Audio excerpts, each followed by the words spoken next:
let's talk about the Definitive CS-9060 center channel speaker, which is right over here. Now the CS-9060 is kind of an interesting speaker. I'm going to first read the specs to you. Now this speaker has its own built-in 150 watt amp. They do have a version above this, which is the 9080, which has a 300 watt amp, and one below this, which is the 9040, which does not have an amp built in at all. It has two 4.5-inch mid-range or mid-bass drivers, and this is the type that has that little mushroom thing that they've been putting in front of their mid-range drivers now. Let's see, where was I? The sensitivity is 91 decibels, and you could tell that it's sensitive because on my receiver, when I swapped out from a speaker that was rated at like 89 to this, I had to take the volume and reduce it on the receiver. It definitely plays much louder. This speaker is also 8 ohms, and the recommended amplifier power is 50 to 300 watts. Okay, so over here, right about somewhere over here, there's the little mushroom thing right here. And here's one of the mid-range drivers. Here's your tweeter. You probably can't see it on the camera at all, but it's in there. And here's the other, where is it? There's that little mushroom part. Here's the other mid-range. Now this is one of the Pro Cinema satellite speakers from Definitive, and I was using this for a while as a center channel speaker. Actually, I was probably using this for at least a year or so, and it was just really, really clear. All the voices were coming through fantastically. Everything about this was just perfect. I mean, except for the fact that it has no bass. I mean, look at it, it's tiny, you know? I mean, it's this tiny little speaker, but you know, a speaker like this is great to mount, or I mean, I put a little felt underneath it, and I just had it placed. I placed it over there, and I had the crossover set high. It was set to like 100 hertz or 125 hertz. I played around with it. I mean, even at 80 hertz, it sounded okay. Obviously, it's not putting on bass, but I could hear voices and everything.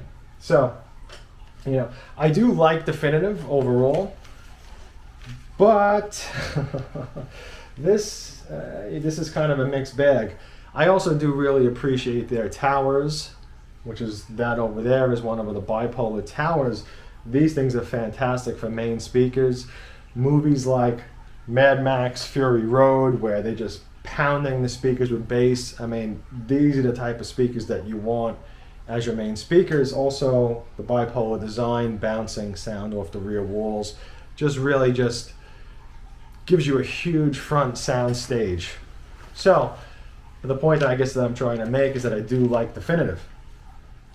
Okay, so is there anything else on the spec sheet? No, there is not. Ah, yes, I do want to point out, let me stand up and show the back of this quickly.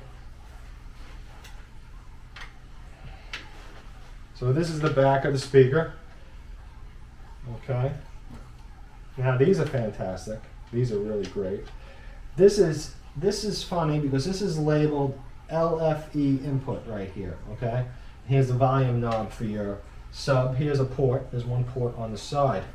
Now the thing that I find funny about the LFE input is that in the manual, where are my reading glasses and I'm getting dizzy, where is it again? In the manual. So you could hook this up two different ways. You could hook it up with only your speaker level outputs, or you could hook this up with your speaker level plus the preamp output on your receiver. Okay, so there's two different ways to hook this up. Now, it says over here, note, do not connect the low level input to your receiver's LFE output. The center channel speakers are not designed to be a dedicated sub. So that input is really just for your receiver's center channel preamp output. And it explains that you could use it to kind of customize the sound a little bit. Now with that said, it makes total sense because when you when you hear the type of bass that comes out of this, I could not picture hooking up a sub to it. Anyway, I think it would just, it would really create a mess. It would really create a mess. So the frequency response on it is 50 hertz on the low end and 40 kilohertz on the high end. Okay, so let me get my reference sheet. Here it is. I'm so glad I'm looking for it.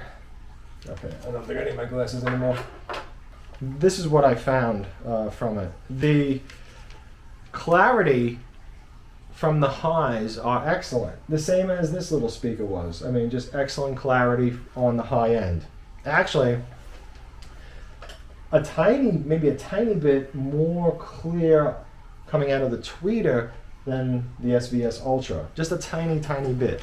But it's also rated high. This one's rated to 40 kilohertz, and this one I believe was 32 or 35. I'll have to check the spec sheet again. I think I'm just going to do that right now while I'm sitting here. Let's see, Ultra Center, 32 kilohertz down to 45 hertz. This speaker is picky. It's picky about placement. There's no doubt about it. On the top is an 8-inch woofer right here. So your 8-inch woofer is right here, okay? Here's your 8-inch woofer, and your one rear port is right back on this side, okay? Now, when you put this, for example, over here where this speaker is, it doesn't really have any place to work with for the bass. It's kind of like it's just shooting up into the air. It's going to use a TV a little bit. This speaker would sound much better in something like this if this piece of wood was not here. It was just one straight across shelf that you could put it in, because then this woofer would be bouncing off of in here, and it would turn this cabinet into something to really magnify it and also push the bass out the rear towards the rear wall. What I can tell you is that sitting level with it like I am now, but sitting back further, the further back you are, the better it sounds. Okay? So if you're like 20 feet away from this thing, it sounds much better than if you're sitting like 10 feet away from it, I found. And that's because of how the bass comes out of it, in my opinion. So for example, if you're sitting, if you're watching a movie and you're dead on with this thing, right? You don't really hear the bass that's coming out of it. But now if you're a little bit off-centered to the side, like you're watching a movie far back, and anything that's off to the side, you hear more bass, but then you lose mid-range. So I feel like the ideal position for this is not something that's coming out like this way in the middle. You want to be more off to an angle. Okay? Now, that's from, using this thing with a whole bunch of movies and, standing up in front of it, sitting down, walking around the room. I mean, you could hear the bass from 20 feet away, 40 feet away. You can hear it, but it just kind of disappears when you're straight in front of it.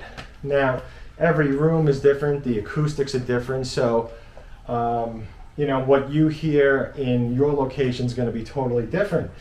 The mid-range on this speaker, in my opinion, is really disappointing for the money. It's really disappointing. There was a lot of movies, a lot of TV shows that I was watching where I just couldn't make out what they were saying because the voices were muffled. And I was surprised when you're talking about a speaker that is $700 if it's not on sale. It's a three-way speaker and it's $700 not on sale. I thought that this would be clear like this. So I figured, well, I'd be getting two mids over here and here. The tweet is probably going to be pretty much the same. That's not the case. The other thing is the volume on the bass knob. I found it had to be up at least 3/4 of the way. 4/4 of the way sounded too muddy, but somewhere from halfway to maybe 3/4, that was probably the sweet spot. So with that said, you know, with this speaker, I think that if you're going to use this, make sure that you use it in a large room. In a large room, and you know, you're sitting back from it. If you do like the sound of it, you know, you might even want to pass on this version with its own built-in, which I don't really consider it a sub because it's rated down to 50 hertz. With that said, when I ran a test CD on it, so I think 60 hertz on this was like the peak of the, or should I say, it was more like the end of the loudest of the low frequency. So I think it was around 60 hertz, and then it started to, you know, kind of roll downhill from there, but you could still hear bass coming from it into the 40 hertz range. Okay, either way, I don't consider that a sub. I consider subs when you're at the like low, when you're in the 20s especially. You know, 20, maybe you're at, you know, 32 hertz, but you know, typically subs in the 20 hertz range. It also doesn't have the power of a sub. The bass is more, it's full sounding bass. It doesn't feel like this. This has impact bass, and you know what, I think while I'm doing this review, I'm going to kind of compare them now.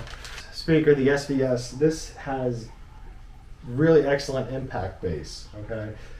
This speaker also, anywhere you sit in the room, it sounds good. I mean, you could almost be like 180 degrees away from this thing. Like if I was sitting somewhere far away, and you see here's, like I'm all the way on the side of it now, you know, I would still be getting good sound. I walked around a large room, 30 feet away, 40 feet away. I'm like, boy, this thing still sounds good. And I'm walking around it everywhere, and it doesn't lose much sound quality. Whereas this was much more picky, okay? Surprisingly, because this one, the bass, it sounds like full bass. It doesn't sound like the type of bass that's pushing at you, like bass that's coming at you. This is more so bass, and I guess obviously because it's, you know, it's on top, and then there's only there's a single port on the back. It just sounds like it's more of like a muddy bass than like a tight bass. Okay, kind of like a cheap subwoofer. You know, a subwoofer that's in the under $200 price range. Heaven forbid should I, you know, say maybe a subwoofer that's under 125 or 150. That's kind of what it sounds like. Kind of like weak bass, but the bass is powered bass.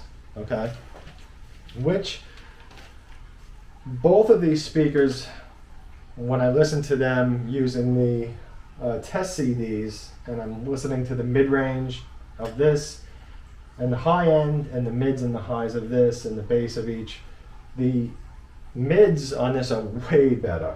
I mean, way better.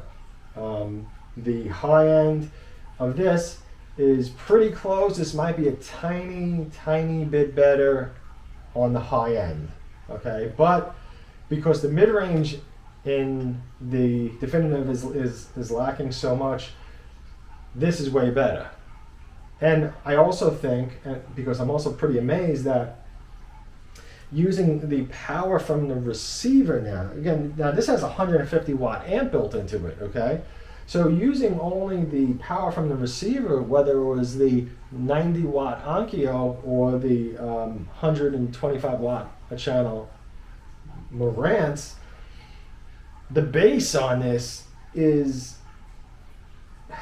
in my opinion, I like it better than that. It's pretty equal with how it sounds, but I find the bass to be much better. And again, you know, that's coming from the receiver alone. And I thought with a 150 watt amp, you know, it's going to blow it away. But I think the thing that really hurts this the most is the mid-range. And there were movies where I could not even understand what they were saying. I was like, with the SVS Ultra, I can hear the words. I could hear the words clear. I've had no issues with that. You know, any speaker that you purchase that's a center channel speaker, the words should come through clear. If you're finding that, you know, you have to turn up the volume a lot, or if the voices sound very like throaty, like that, then you know that center channel speaker is not very good at all. So you know you do want to try to find a center channel speaker that's not going to do stuff like that. Anyway, if you have any questions or comments, please throw them into the comment section below. If you do have a center channel speaker that you really love, that you really enjoy, it would be great to hear about it. Let me know. Hope you enjoyed this. Have a great day.